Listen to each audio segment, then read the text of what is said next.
እዝራ ወይንም ደግሞ የቀድሞ ድራማ ላይ ናታን ወደ ድራማው ከገባ በኋላ ፊልሙን የወደዳችሁት እስቲ ብዛታችሁን በላይ ካሳዩኝ። እዝራ ወደ ድራማው ሲመጣ ወይንም የማርዳ እህት መጥቷል ተብሎ ለማርኮን ሲነገረው ማርኮን በጣም ነበር የደነገጠው።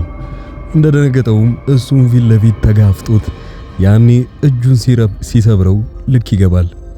ማታ አካባቢ ላይ አብርሃም ባቀደው እቅድ ላይ እንኳን አንድ ላይ ቁጭ ብለው ነገሩን ለመጠባበቅ ድራማው ላይ በነበሩበት ጊዜ እዝራ ወይንም የቀድሞ ስሙ በሐረግ ድራማ ላይ የምታውቁት ናታን ኮራና ዘና ብሎ አጠገቡ ያስቀመጠውን ማርኮን ሲያንቀጠቅጠው አይታችኋል። በዚህ አብዛኞቻችሁ ደስ ብሏችሁ ድራማው ይበልጥ እንዲያጓጓችሁ አድርጓችኋል። በሌላ በኩል እዛው ቤት ውስጥ ያለችውን ቤርሲን ታውቋታላችሁ፣ የማርኮንን እህት። እሷ ምን ያህል ከእዝራ ጋር እንደገጠመችና ምን ያህል እንደወደደችው አላወቃችሁትም። እዝራ እዛ ቤት ውስጥ ለመጀመሪያ ጊዜ ስታየው ተጋጅታው መሬት ላይ ትወድቃለች። ቀና ብላ ስታየው ግን እዝራን ለመጀመሪያ ጊዜ በተለየ አይን ነበር ያየችው። እዝራም ቢሆን እንደዛ እየተሳደበ ሲናገራት ቀና ብሎ ሲያያት እሱም ቢሆን በፍቅር አይን ያያታል። ከዛ እልህ ውስጥ ትገባለች። ከዛን ቀን በኋላ ላይ ቤርሲ በባህሪዋ ምንም አይነት የሰራተኛ ባህሪ የላትም። እዛ ቤት ውስጥ የገባችው በማርኮን ግድ የለሽነትና እሱ እናቷን ስላስፈራራት ብቻ ምንም እንኳን እንግዲህ ከእናቷ የሚበልጥባት ነገር ስለሌለ ያው ማርኮን ያዘዛትን ነገር ለማድረግ ስትል ብቻ ልክ እንደ ሰራተኛ እዛ ቤት ውስጥ ተቀምጣለች። እስካሁንም የለበሰችውን ልብስ ያልቀየረችው ለዛ ነው። በዚህን ሰዓት ላይ ቤርሲ ልብሷን ብትቀይርና ልክ እንደ ማንኛውም ሰው ዘንጣ ብትሄድ እዝራ በፍቅሯ ይዝረከረካል ማለት ነው። እዝራና ቤርሲ አንድ ላይ የሆኑ የወደፊት ጥንዶች መሆን አለባቸው የምትሉ ኮሜንት ላይ አንዳንድ ቁጥርን ተጫኑ፣ ብዛታችሁን እናያለንና። እዝራ በራሱ መንገድ እህቱን ማርዳን ሲንከባከብ ብዙ ጊዜ ሆኖታል። ለዛም ደግሞ የተለየ ሌላ ህይወት አይኖረውም። እዝራ ግን እንደ ማንኛውም ሰው ቀላ አያውቅም። ማርኮንን እንኳን እንደዛ ሲያንቀጠቅጠው የነበረውን ሰውዬ አንዴ ክንዱን ሰብሮለት ነበር አርፎ ያስቀመጠው። ሌላው አብርሃም ያቀደውን እቅድ ወደሱ እንመለስ። አብርሃም ከቅርብ ጊዜ በኋላ እንግዲህ ሚስቱ አለማርገዙን ወይንም ያቺ ወፈፌ እርጉዝ አለመሆኗን ካወቀ በኋላ በጣም ነበር የደነገጠው። ምን ያህል ስሜቱ እንደተሰበረና ያኔ ከሷ ልጅ አለኝ ብሎ ተስፋ ባደረገበት ጊዜ በሌሎቹ ርብርብ ልጅ እንደሌላትና ሌላ እቅድ እንዳላት ይደርስበታል። ያኔ ሐኪም ቤት ሄዶ ነገሩን ከተከታተለ በኋላ እሷን ለመፈተሽ ሲል ብዙ ዘዴዎችን ተጠቅሞ ከዶክተሩ ጋር የሷን እርግዝና ምንም ነገር እንደሌላት ያረጋግጣል። ለምን መዋሸት ፈለገች? ይሄ ውስጡ የተፈጠረ ነገር ነው። ከዛ በፊትም ስለሚጠረጥራት ብቻ ነገሮቹን አሁን ላይ እንዳለ ግልጽ ሆነውለታል። ከዚህ በኋላ አብርሃም ግን በአንቨርሰሪያቸው ወይንም ደግሞ የፍቅር ዓመታቸውን በሚያከብሩበት እሷን ሰርፕራይዝ ለማድረግ ወይንም እቅዶቿን ውሸቶቿን እንዳለ እንዳወቀባት የሚያስረዳ ወረቀት በእጁ ይዞ በስጦታ መልክ ሲሰጣት ነበር ድራማ ያለቀው። ከዚህ በኋላ ምን ይፈጠራል? እስቲ በደንብ አድርጌ ልንገራችሁ። አብርሃም በመጀመሪያ ያገባት ሴት ሌላ ባል እንዳላትና ፍቅረኛ እንዳላት በዚህ ሁኔታ ላይ ማወቅ አለበት። እሱ የእርግሷን እርግዝና ብቻ ስላወቀ አይ ውሸቷን ደርሼበታለሁ ብሎ እዛ ጋር ነገሩን ማቆም የለበትም። ዲና ወፈፌና ከዚህ በፊት ከሌላ ሰው ጋር ወይንም ከሌላ ፍቅረኛ እንዳላትም ጭምር ማርኮን የሷ ሚስት እንደሆነችም ጭምር በደንብ አድርጎ ማወቅ አለበት። አብርሃም ይሄን ሁሉ ሚስጥር ቢደርስበትና ሙሉ ለሙሉ እዛ ጋር ያለው ነገር እንዳለ ይከሽፋል። ማርኮንም ዲናም ከዛ ቤት ውልቅ ይላሉ። ማናቸውም ቢሆን ማንም ነገር እዛ ቤት ውስጥ አያስቸግራቸውም ማለት ነው። አብርሃምና ዲና ያላቸውን ነገሮች ከጨረሱ በኋላ እዛው ቤት ውስጥ አዲስ የሚፈጠር ሌላ ድራማ አለ። ለምሳሌ እዝራ እቺ አዲስ የመጣችውን ቤርሲን የሚያወዳትና የሚያፈቅራት ይሆናል። ለነገሩ እሷ ቀድማ አፍቅረዋለች። ቤርሲ በተለየ አይን እያየችው ያለችው ስላፈቀረችው ሳይሆን አሁን ላይ ለሷ ያላትን ስሜት የሱን ነገር ማሰቧን ጀምራለች። ያኔ ጥሏት ከተነሳች በኋላ በጣም እልህ ይዛትና ስለሱ ነገሮች ማጣራት ትጀምራለች። ወንድሟና እዝራ ሲጣሉ እንኳን እዝራ እንደዛ አድርጎ ስለመታው ያኔ እሷም በጣም ወንድነቱ ነበር የታያት። ወንድሟ ከመጎዳቱ ይልቅ የእዝራ ጀግንነት ታይቷት ስትስቅና ፈገግ ስትል ነበረ። በሌላ በኩል ልዩና ቤርሲ አንድ ላይ ናቸው። አሁን ወደፊትም በደንብ ጓደኛማሞች እየሆኑ ይመጣሉ።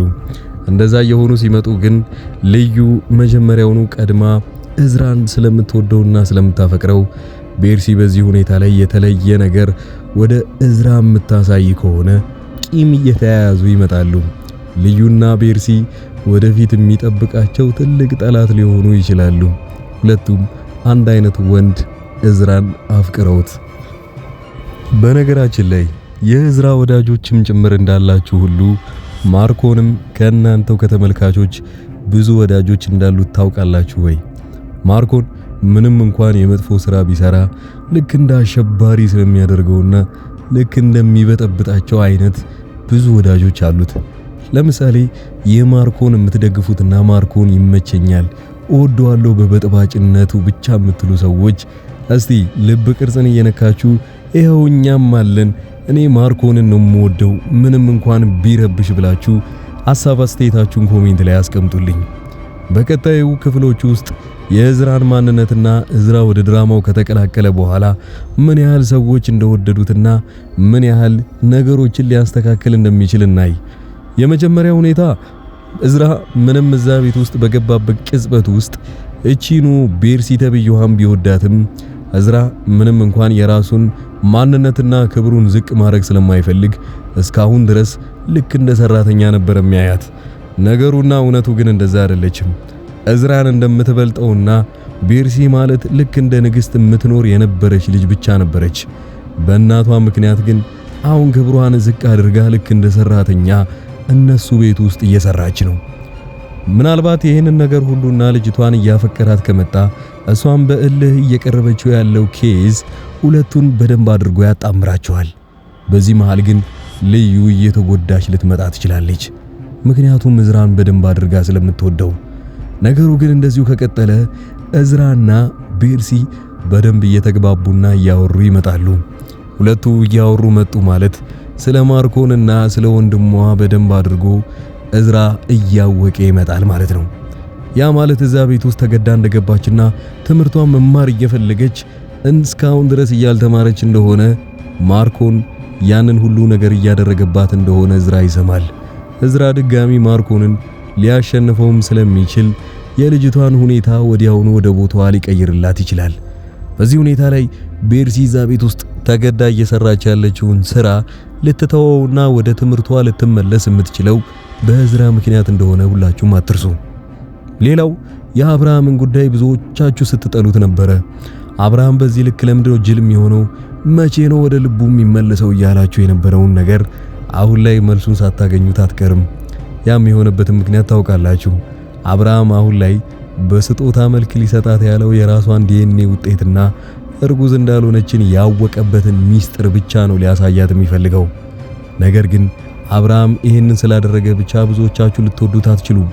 አብርሃም ያንን ነገር ካደረገ በኋላ እሷ እትት ብላ ነገሩን አሳምናውና የሆነ ነገር ብላው አብርሃምን ድጋሚ አሳምናው አብራው የምትኖር ከሆነ አሁንም ድጋሚ አብርሃም ስተት እንደሰራ ቁጠሩት። ለአብርሃምስ አሁን ተመልሶ ሲፈታትና ምናልባት ብቻውን ከሆነ የትኛዋን ሚስቱ አድርጋችሁ ልትመኙለት ትችላላችሁ? ይህንንም ሐሳብ ኮሜንታችሁን ማስቀመጥ አትርሱ። የዚህ የሳቤላ ድራማ ተከታታዮች አብዛኞቻችሁ ከሐረግ ድራማ እንደመጣችሁ እናውቃለን። ሐረግን ድራማ ምን ያህል እንደምትወዱትና እዛው ድራማ ላይ ማርኮንና እዝራ ትክክለኛና ዋነኛ ጠላቶች ሆነውና ይሄው ማርኮን ተብየው በዛኛው ስሙ ብዙዎቻችሁ ታውቁታላችሁ። በጣም አሸባሪና ጽንፈኛ የሆኑ ናታንን ወይንም ደግሞ እዝራን ምን ያህል ሲያስቸግረው እንደነበረ በአንድ ሚስቱላ እንደተጣሉም አትርሱ። ይሄኛው ድራማ ላይ ደስ የሚለው ደግሞ የማርኮን እህት የሆነችው ቤርሲ አሁን ምናልባት ወንድሟን ከዚህ አውሬነት መልሳ ልትቀይረው ሁላ ትችላለች። ያ ማለት እንዳሁኑ እንኳን ሆኖ እንደዚህ እየጨከነባት እሷ ግን ለወንድሟ እየተጨነቀች እንደሆነ አይታችኋል።